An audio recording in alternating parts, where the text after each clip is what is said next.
കനത്തതോടെ ക്ഷീരകർഷകർ പ്രതിസന്ധിയിൽ. നമസ്കാരം, കൊട്ടാരക്കര മീഡിയയിലേക്ക് സ്വാഗതം.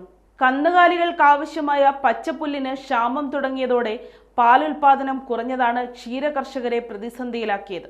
ഫെബ്രുവരി അവസാനമാകുമ്പോഴേക്കും കനത്ത വരൾച്ചയാണ് ജില്ലയിൽ അനുഭവപ്പെടുന്നത്.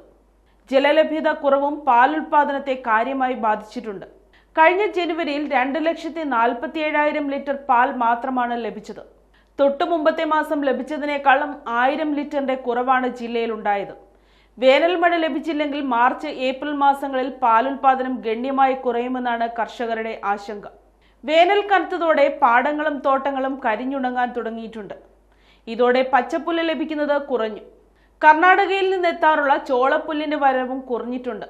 ചൂട് കാരണം പശുക്കളെ വെയിലത്ത് മേയാൻ വിടുന്നത് അപകടം ചെയ്യുമെന്നാണ് കർഷകർ പറയുന്നത്.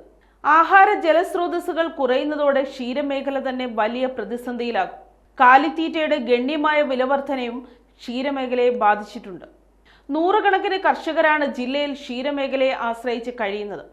കടുത്ത ചൂട് കന്നുകാലികൾക്ക് ശാരീരിക അസ്വസ്ഥതകൾ ഉണ്ടാക്കുന്നതിനും കാരണമാകുന്നുണ്ട്.